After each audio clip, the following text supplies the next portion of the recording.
सभापति जी, सर्वप्रथम मैं ये बतला देना चाहता हूँ कि हम लोगों ने राष्ट्रपति के अभिभाषण का बहिष्कार किया था, राष्ट्रीय मोर्चा और वामपंथी मोर्चा ने। और हमने इसलिए बहिष्कार किया था कि हम जानते थे कि जो राष्ट्रपति का एक मर्यादित पद है और जो कॉन्स्टिट्यूशनल हेड है, उस कॉन्स्टिट्यूशनल हेड के माध्यम से सारा का सारा अनकॉन्स्टिट्यूशनल काम ये सरकार कराएगी। और इसलिए हम लोगों ने उस समय में इसका विरोध किया था।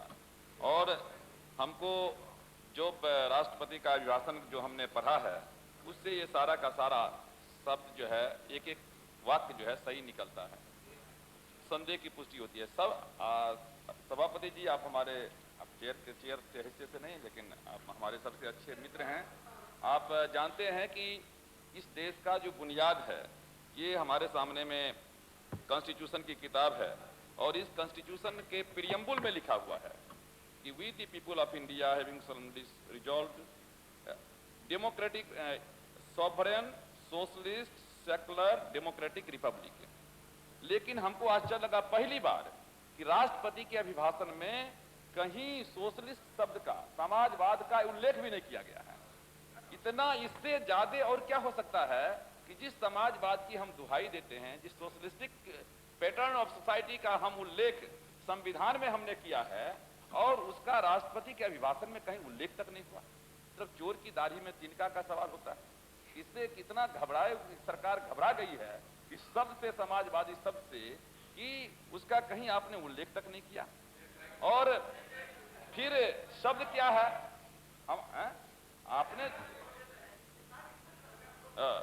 अब आपने, मैंने कहा कि संविधान की आत्मा क्या है, उनसे आप मैं उनसे नहीं उलझना चाहता।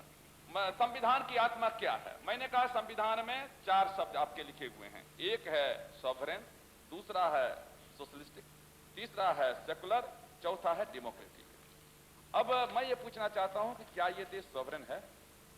क्या ये देश, सॉवरेन का मतलब होता है संप्रभुता। देश की आजादी का मतलब संप्रभुता नहीं होता है सभापति जी। देश आजाद रहता है लेकिन लोग गुलाम होते हैं। जैसे 1975 में देश हमारा आजाद था लेकिन लोग हमारे गुलाम थे।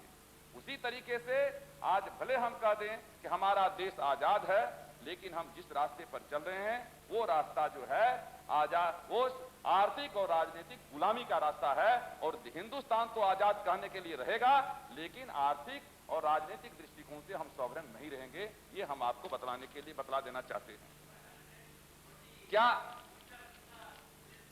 हाँ, वही उसी पर मैं आ रहा हूं ना कि हिंदुस्तान के इतिहास में आपने ठीक कहा कि आजादी के बाद पहली बार ऐसी शर्मनाक चीज आई है कि 47 टन सोना, 1250 मन सोना विदेश में आपने चोरी छिपे जहाज से भेज दिया। और जब हम लोगों ने पार्लियामेंट में उस सवाल को उठाया तो आपने कहा कि हमको कर्जा लेना था। मतलब, और आज आप ताल ठोक कर कहते हैं कि हमने सोना को वापिस कर लिया। सोना को वापिस कर लिया, मालूम पड़ रहा है कि 6 महीने में कमाई करके आपने सोना को वापिस किया है। मैं अध्यक्ष जी, तो लग रहा है कि नरसिम्हा राव की सरकार ने कोई बड़ा कमाई करके सोना को वापिस लिया है। कर्जा लेकर के आपने सोना वापिस लिया। जावम जीवेत सुखम जीवेत ऋणम कृत्वा घृतम पिबेत। जब तक जियो खुशी पूर्वक जियो, ऋण लेकर के घी पियो। यही हुआ। आजादी के समय हमारे देश पर एक नया पैसा कर्जा नहीं था और 1977 में कर्जा हो गया 23,000 करोड़ रुपया। ये आपका पार्लियामेंट का जवाब है। और 77 से 80 तक जब अपोजिशन की सरकार थी, एक नया पैसा कर्जा नहीं बढ़ा। 80 में कर्जा था 23,000 करोड़ रुपया और 85 में कर्जा बढ़ करके हो गया 45,000 करोड़ रुपया। और सबसे जो बिल्कुल था प्रगतिशील जो जमाना था 85 से 89 तक, उस समय में कर्जा बढ़ करके हो गया 45,000 करोड़ से लेकर के 1,20,000 करोड़ रुपया। ये है आपका रिकॉर्ड है, कोई हम नहीं बोल रहे हैं, रिकॉर्ड सरकार का जवाब बोलता है 1,20,000 करोड़ रुपया। और आज आपने कह दिया कि 22,000 जिसका सैलरी है उसको बढ़ा करके हम कर रहे हैं 28,000 सैलरी। अरे 22,000 सैलरी का जो कीमत था, आपने जो डिवैल्यूएशन किया है उसके मुताबिक 30,000 तो वैसे ही आ जाता है।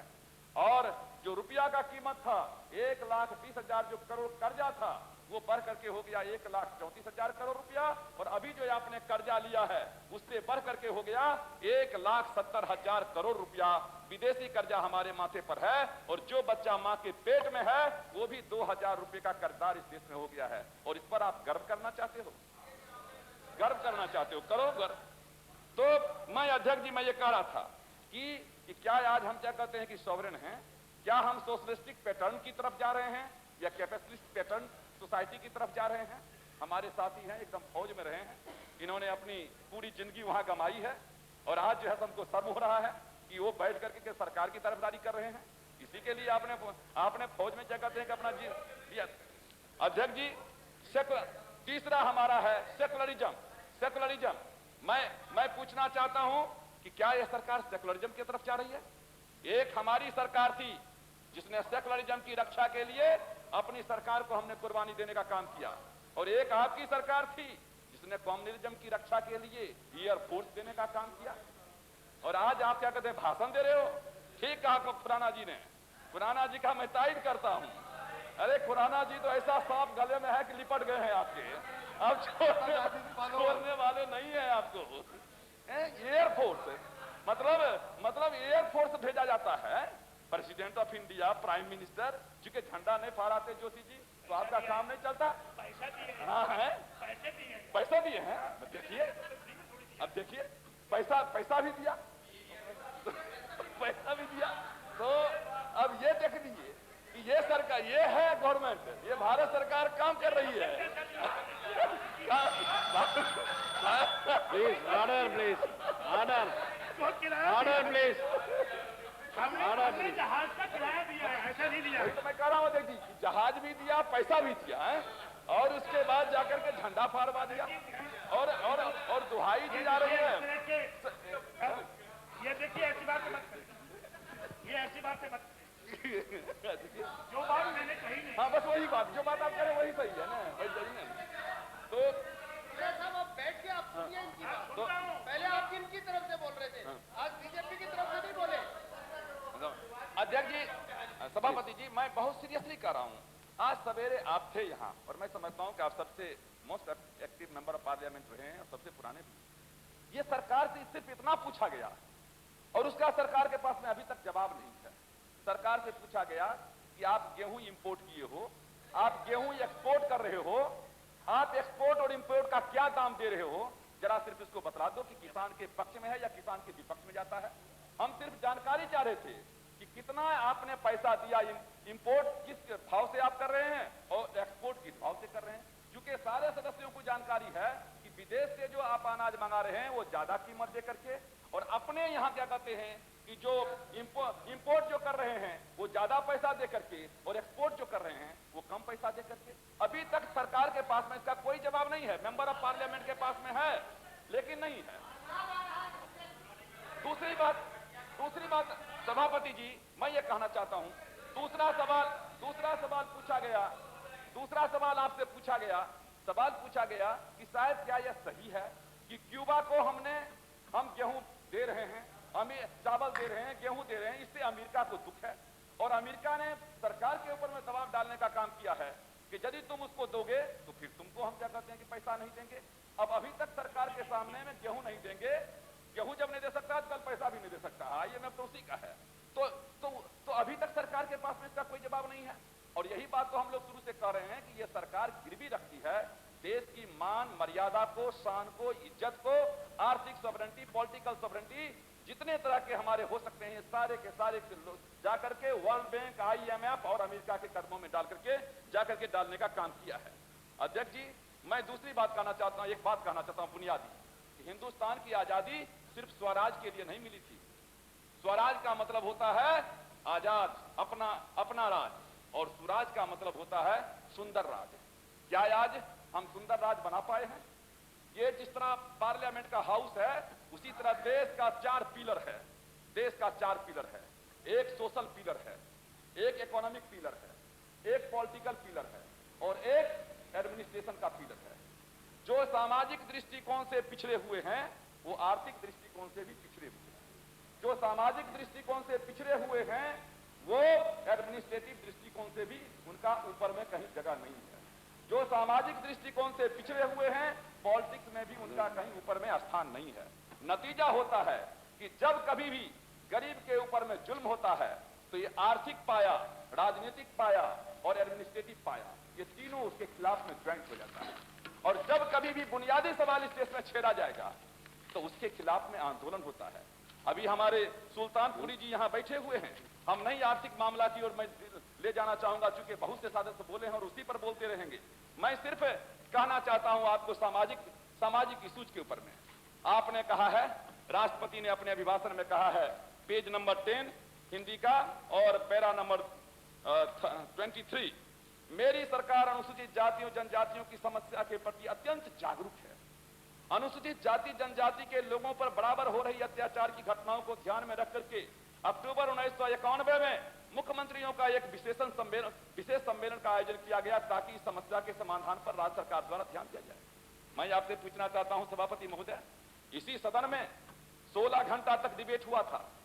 चुंडूर में एक घटना घटी जहां 22 दलित मारे गए, हाथ काट दिया गया, पांव काट दिया गया, गर्दन काट करके नाला में फेंक दिया गया। सीपीएम, सीपीआई, ये तेलुगु देशम, हम लोग पॉलिटिकल पार्टी के लोग वहां गए। 6 तारीख की घटना थी। 8 तारीख तक वहां के चीफ मिनिस्टर को पता नहीं था, चूंकि दिल्ली के तोड़ जोड़ में लगे हुए थे। तो 10 तारीख को हम लोग वहां पहुंचते हैं, वहां जाकर के आते हैं। 16 घंटा पार्लियामेंट में डिबेट होता है, कहा जाता है स्पेशल कोर्ट बना दिया गया। फिर 7 अक्टूबर को गए, फिर 6 दिसंबर से वहीं से न्याय ज्योति शुरू किया। और आपको जान करके आश्चर्य होगा सुल्तानपुरी जी कि आज से 1 महीना पहले कोर्ट का जजमेंट आया और उस कोर्ट के जजमेंट ने कहा कि चूंकि उनके खिलाफ में कोई आरोप पत्र दाखिल नहीं किए गए हैं, चार्जशीट नहीं दिया गया है, इसलिए सबको बरी किया जाता है, सबको छोड़ दिया गया, बेल पर छोड़ दिया गया। इससे ज्यादा क्या हो सकता है? एक कांग्रेस आई का आदमी फंसा हुआ है। पंजाब का जो सिख का राइट हुआ 84 में, उसके खिलाफ में अभी तक चार्जशीट नहीं सबमिट हुआ। और यहां चुंडूर की घटना में चार्जशीट सबमिट भी हो गया और सारे के सारे लोग बरी भी हो गए। इसलिए खुराना साहब जब उस दिन मामला उठा था 12 का, तो मैंने कहा था कि खून खून होता है, चाहे गरीब का खून हो, चाहे अमीर का खून हो, चाहे सिख का खून हो, चाहे हिंदू का खून हो, चाहे दलित का खून हो या ब्राह्मण का खून हो। हम खून देख करके जजमेंट करेंगे या हम खून देख करके हमको दुख होगा तो देश एक नहीं रह सकता है। आज दुख इस बात का है कि यदि मुसलमान का खून होता है तो मुसलमान को खाली चिंता होती है, यदि दलित का खून होता है तो दलित की चिंता होगी, यदि सिख का खून होगा तो सिख को चिंता होगा। यदि ये नजरिया हमारा रहा तो देश कभी एक नहीं हो सकता है। देश को एक करना है तो मुसलमान की हत्या हो तो हिंदू को आंसू बहाना पड़ेगा, यदि दलित की हत्या हो तो ब्राह्मण को रोना पड़ेगा। आज कांग्रेस के जनरल सेक्रेटरी हैं कौन? राजेंद्र कुमारी वाजपेयी जा रहे हैं ब्राह्मण महासभा में भाग लेने के लिए। ब्राह्मण महासभा का उद्घाटन हो रहा है। मैं सभापति जी मेरा है, हाँ, तो मैं ये कह रहा था कि ये जो आपने सोशल जस्टिस का सवाल जो इसलिए मैंने कहा 12 की घटना घटी। Paswan ji, the one who is not a member of this house, आप कर दीजिए ना। नहीं, देखिए राजेंद्र कुमारी वाजपेयी जी कोई मामूली मेंबर नहीं है। किसी का बहुत सारे नाम ऐसे होते हैं। हमारे कन्वेंशन कह दीजिए कांग्रेस आई का जनरल सेक्रेटरी छोड़िए। कांग्रेस आई को हाँ, कोई और पार्टी की बात नहीं है। ठीक है, मैं मान गया। वो निकाल लीजिएगा, प्लीज एक्सपेंड दैट। ये कृपया इसमें बार मुरली मनोहर जोशी जी का नाम लेते रहे तब तो रिकॉर्ड में चलता रहा। अब उनका नाम आया तो आप कह रहे हैं वो मेंबर नहीं है, इसलिए एक जैसे मापदंड सारा रिकॉर्ड किया जाए। जहां मुरली मनोहर जोशी का नाम आया है वहां भारतीय जनता पार्टी के राष्ट्रीय अध्यक्ष कह दीजिए, और जहां इनका आया है वहां कांग्रेस आएगा जनरल सेक्रेटरी। दोनों में कोई अंतर नहीं है। Please continue mister Paswan, please continue. तो अध्यक्ष जी मैं ये कह रहा था, दूसरा बात मैं कह रहा था कि 12 की घटना घटी, होम मिनिस्टर चले गए, जाना भी चाहिए था, लेकिन 12 के पहले वहीं 10 शेड्यूल कास्ट के लोग मारे गए। मैं पूछ सकता हूं कि गृह मंत्री वहां क्यों नहीं गए? उत्तर प्रदेश में ये अकलियतों का नरसंहार हुआ है, कहां कहां गए? होम मिनिस्टर गए, क्यों नहीं गए? और 12 में घटना घटी, वहां चले गए सिर्फ पॉलिटिकल लाभ के लिए, सिर्फ पॉलिटिकल लाभ के लिए, वहां की सरकार को बदनाम करने के लिए। और मैं आज चेतावनी देना चाहता हूं, हम लोग बाबा साहब अंबेडकर के संविधान में विश्वास रखने वाले उनके अनुयायी लोग हैं, लेकिन इस देश में दो ही रास्ता है। एक रास्ता है पार्लियामेंट्री डेमोक्रेसी का, और यदि पार्लियामेंट्री डेमोक्रेसी के रास्ते को बंद करने का कोशिश किया गया तो दूसरा रास्ता है वायलेंस का, उसको कोई रोक नहीं सकता है। याद रखिए, मैंने एक बार कहा था जब मैं सरकार में था, उस समय में मैंने कहा था कि डीडीटी से आप मच्छर को मार सकते हो, लेकिन जब तक गंदा नाला की सफाई नहीं होगा, मच्छर का पैदा लेना बंद नहीं होगा, चाहे आप डीडीटी से लाख मच्छर को मारने का काम करो। आंध्र प्रदेश का वो चुंडुर का नौजवान आज पूछता है मेंबर ऑफ पार्लियामेंट से कि बोलो तुम्हारा रास्ता सही है या वो नक्सलाइट का रास्ता सही है? तुम्हारे रास्ते पर हमको न्याय नहीं मिल रहा है, और कल यदि हम अपने कानून व्यवस्था को हाथ में ले लेंगे, हम न्याय करना शुरू कर देंगे। और यही जो बिहार में 12 की घटना घटी है, उसका यही कारण था कि 10 जब दलित लोग मारे गए, कोई आंसू बहाने के लिए नहीं गया, कोई पार्लियामेंट में उठाया था। आज पासवान जी, में किसी ने उठाया? Please address the chair, please address the chair. Ishwar Chaudhary की भी हत्या हुई थी। चाहे अध्यक्ष जी, सभापति जी, चाहे ईश्वर चौधरी की घटना गया में हो, चाहे शारदा प्रसाद रावत की घटना गोरखपुर में हो, चाहे छोटे लाल यादव की हत्या घटना हो, चाहे हमारा सोहन लाल पिपील दलित का नेता हो, इस तरह चाहे सोहन लाल नियोगी, कौन नियोगी, मजदूर नेता नियोगी की हत्या मध्य प्रदेश में हो, हमारे साथी दिग्विजय सिंह जी बोल रहे थे, तो ये कोई भी, चाहे कांग्रेस के राज में हो, चाहे जनता दल के राज में हो, चाहे बीजेपी के राज में हो, मैंने कहा आज हत्याएं गरीबों का हो रहा है। आज वहां भी हत्या हुई। ईश्वर चौधरी कौन थे? शेड्यूल कास्ट के थे, शेड्यूल कास्ट के थे। तो मैंने कहा, और कल यदि वहां का शेड्यूल कास्ट के लोग यदि उस हत्या के विरोध में हथियार उठा लेंगे तो तब क्या होगा? तब आप आंसू बहाएंगे। और कहीं किसी दलित का, मजदूर का हत्या होता है तो उसके लिए हमारे पास में एक शब्द भी नहीं रहता है। ये जो दोहरी मापदंड है, ये देश के लिए खतरनाक चीज है। इसलिए सभापति जी, आपको मालूम है, आप गए हुए थे राष्ट्रपति के यहाँ, भारत के राष्ट्रपति, जहां 106 MP member of parliament, Congress party, सब पार्टी के लोग, सारे पार्टी के बैरक को तोड़ करके हम लोग राष्ट्रपति के यहाँ गए, लेकिन राष्ट्रपति ने मिलने तक से इनकार कर दिया। गांव में यदि कोई दरोगा एफआईआर नहीं दर्ज करता है तो हम कहते हैं कि एसपी के यहाँ चलो, लेकिन हम लोग गए थे राष्ट्रपति के यहाँ एफआईआर दर्ज कराने के लिए, लेकिन राष्ट्रपति ने भी जब हमारा एफआईआर दर्ज नहीं किया, तब उसके बाद हम लोग कहाँ जाएंगे? इसलिए हमने कहा, हमने जो कहा है कि राष्ट्र की आप है, पॉलिटिकल पोस्ट है, पहली बार ईमानदारी की बात है, कांग्रेस में हिम्मत है तो आप आओ, किसी आदिवासी को भारत का राष्ट्रपति बनाओ, हम लोग साथ देने के लिए तैयार हैं। चाहे आप अपने ही पार्टी का बना लो, आदिवासी बनाओ, किसी शेड्यूल कास्ट के लोगों को बनाओ, किसी माइनॉरिटी के लोगों को बनाओ, बीसी के लोगों को बनाओ, प्रायोरिटी रखो आदिवासी से, ट्राइबल से नीचे से शुरू करो, ट्राइबल से शुरू करो, वहां से शुरू करो। हिंदुस्तान में एक बार तो मौका आएगा कि ट्राइबल हिंदुस्तान का, आदिवासी हिंदुस्तान का राष्ट्रपति बना है।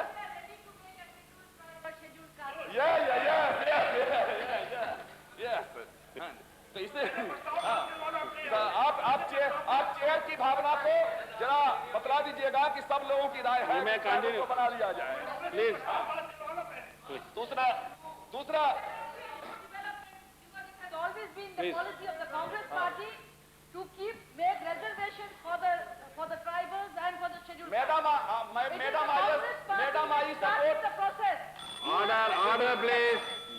आप कांग्रेस, Mister, जी, please. आप दबाव You में address to बदलिएगा नहीं, you please address to the chair. By this way you are. सभापति जी, जहां तक बैकलॉग का सवाल है, बैकलॉग का सवाल 1,40,000 बैकलॉग हैं, और आपको जानकर के आश्चर्य, शेड्यूल कास्ट, शेड्यूल ट्राइब्स के लिए ये न्यू इकोनॉमिक पॉलिसी बन रही है। इस न्यू इकोनॉमिक पॉलिसी में सारा हो जाएगा प्राइवेट। अब वहां तो कोई रिजर्वेशन रहेगा नहीं। अब यहां मंत्री हैं 2, हमारे मित्र सीताराम केसरी जी, वो उन्होंने कह दिया है बुलंदी के साथ कि हम 31 मार्च 1992 तक एक बैकलॉग को पूरा करेंगे। आप थे बैठे हुए, अच्छा, 31 मार्च, और हम मार्च में घुस गए हैं, पहुंचे हुए हैं आज 5 मार्च पहुंचे हुए हैं। इनकी जो मिनिस्टर है मार्गरेट अल्वा जी, जब हमने, वही है पर्सनल की मिनिस्टर, जब हमने पूछा अंबेडकर सेंट्रल कमेटी में कि कि कितना इसमें अभी तक पूरा हो पाया है। आज भी क्वेश्चन का जवाब, आज भी क्वेश्चन था उस पर, कितना पूरा हो पाया है। तो कहती है कि हमने कभी कमिटमेंट नहीं किया है, हमने नहीं किया है।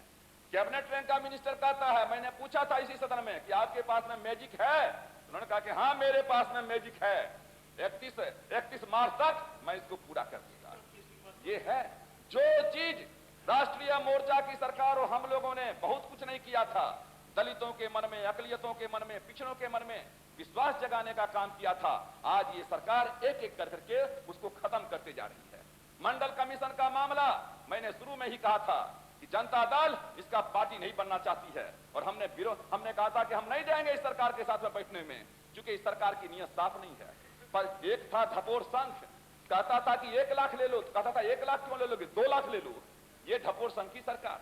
हमने कहा कि 50% रिजर्वेशन दे दो बैकवर्ड क्लासेस के लोगों को और शेड्यूल कास्ट दोनों मिलाकर के 27% आरक्षण पिछड़ी जाति के लोगों को दे दो।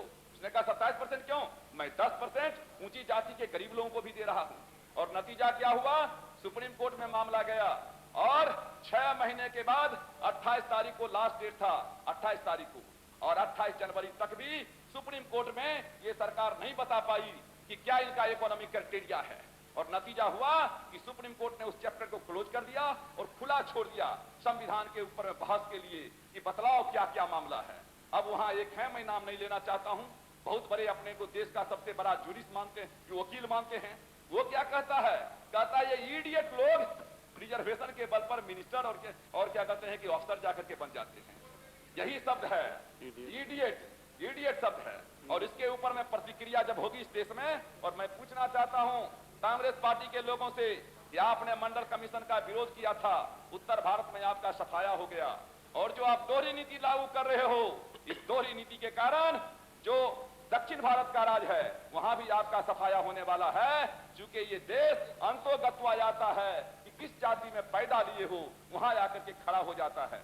आपने वहां कहा सामाजिक न्याय, और आज हमको अध्यक्ष, मैं खत्म कर रहा हूं सभापति महोदय, कि जो ये मामला है वो सामाजिक न्याय का मामला, मंडल कमीशन का मामला, और मैंने कहा कि 2 ही रास्ता है। आज का नौजवान 2 पीढ़ी में बुनियादी फर्क आ गया है। जो पुराने पीढ़ी के लोग थे उन्होंने जुर्म को बर्दाश्त कर लिया, लेकिन जो नई पीढ़ी के लोग हैं वो इज्जत और सम्मान की जिंदगी जीना चाहता है। वो टूट सकता है लेकिन झुकने को तैयार नहीं है। जो आजादी के पहले के मुसलमान थे उसको तुम पाकिस्तानी एजेंट कह दिए, उसने बर्दाश्त कर लिया। लेकिन जो रामविलास पासवान के साथ में पैदा लिया है, जो मुसलमान पाकिस्तान का दंगा होता, पाकिस्तान के साथ युद्ध होता है और अब्दुल हमीद परम वीर चक्र प्राप्त करता है, यदि उसको हिंदू और मुसलमान के नाम पर देसी और विदेशी करार कर दिया गया, वो कोई बर्दाश्त करने वाला आज नहीं है। इसलिए हम आपसे कहना चाहते हैं कि सरकार जो सेकुलरिज्म का रास्ता है उससे पीछे हट चुकी है। सरकार जो सोशल जस्टिस का रास्ता है उससे पीछे हट चुकी है। सरकार जो सोशलिस्टिक पैटर्न ऑफ सोसाइटी का रास्ता था उससे पीछे हट करके कैपिटलिस्टिक सोसाइटी की तरफ में जा रहा है। और सबसे बड़ी बात है, मैं खुराना साहब, आप हमारे मित्र हैं, मैं आपसे आग्रह करने के लिए आया हूं कि 3 चीज आप याद, 3 चीज मैं खत्म, 3 चीज मैं कहना चाहता हूं खुराना साहब के माध्यम से कि यदि आप उनके माध्यम से नहीं, हाँ आपके माध्यम से आपके माध्यम से खुराना साहब को मैं कहना चाहता हूं कि यदि आपने हिंदू राष्ट्र का नारा लगाया तो आपको कोई नैतिक अधिकार नहीं रहेगा खालिस्तान के नारा को रोकने का। यदि कोई किसी ने नहीं, कोई गर्व से बोलो हिंदू हैं, ये तो कोई भी कहता। यदि आपने कहा गर्व से बोलो हिंदू हैं और हिंदू राष्ट्र, तो आपको मालूम है कि विदेश में हिंदू जैसे मुसलमान यहाँ माइनॉरिटी में है, अमेरिका और इंग्लैंड में हिंदू माइनॉरिटी में है। जिस दिन यहाँ मस्जिद टूटेगा विदेश में हिंदू का क्या होगा, ये क्या कहते हैं, धमकी मैं आपको नहीं दे रहा हूँ, आपको धमकी नहीं दे रहा हूँ अध्यक्ष जी, आप कंक्लूड कीजिए। अध्यक्ष जी, मैं आपके माध्यम से सिर्फ इतना ही कहना चाहता हूँ कि धर्म को राजनीति के साथ में जोड़ना खतरनाक है, और धर्म को राजनीति के साथ में जोड़ना जितना सिख के लिए खतरनाक है उतना ही हिंदू के लिए भी खतरनाक है। इसलिए डबल स्टैंडर्ड उसमें नहीं होना चाहिए। और अंत में मैं आपसे एक बात कह करके बैठना चाहता हूं कि जो भूमि सुधार का मामला है, ये सब राष्ट्रपति का अभिभाषण पर है। जो भूमि सुधार का मामला है, भूमि सुधार के संबंध में भी राष्ट्रपति ने He is concluding. कौन सी? Please, पासवान जी, बिल्कुल Mr. मैं बिल्कुल राष्ट्रपति का अभिभाषण कर Please, रहा आप हूँ। और मैं आपसे ये कहना चाहता हूँ अध्यक्ष जी कि भूमि सुधार के संबंध में मुझको दुख है। इस देश में अभी भी लाखों एकड़ जमीन है जो बड़े बड़े पूंजीपति ने छिपा करके रखा है, भूमिपति ने, उसके संबंध में कुछ नहीं किया गया है। मैं तो सरकार से कहना चाहूंगा कि सरकार की नीयत साफ हो तो एक व्यक्ति एक रोजगार, एक व्यक्ति एक रोजगार।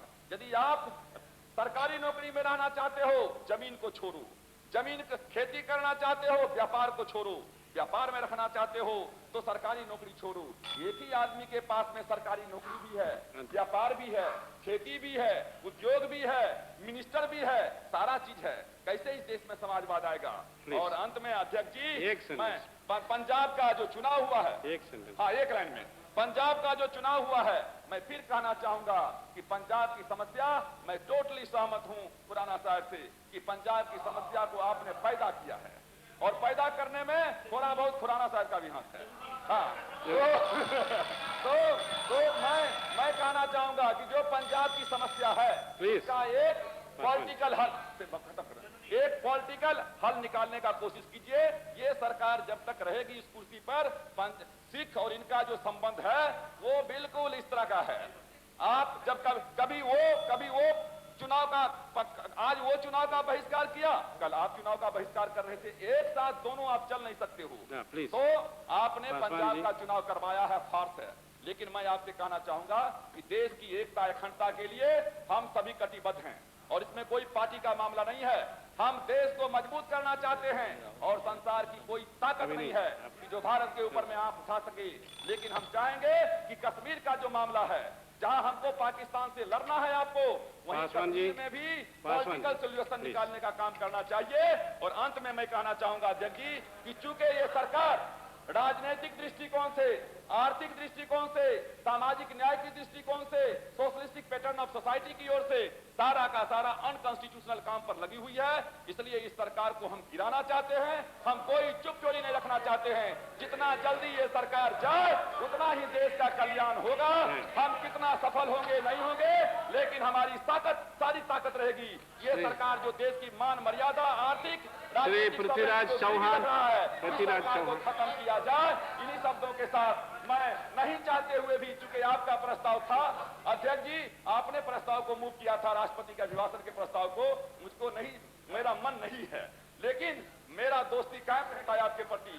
मैं पूरी ताकत के साथ इस राष्ट्रपति के अभिभाषण का मैं विरोध करूंगा, हमारा दल विरोध करेगा और इस सरकार को गिराने का काम करेगा। नैतिक दायित्व है तो सरकार छोड़ करके चला जाए।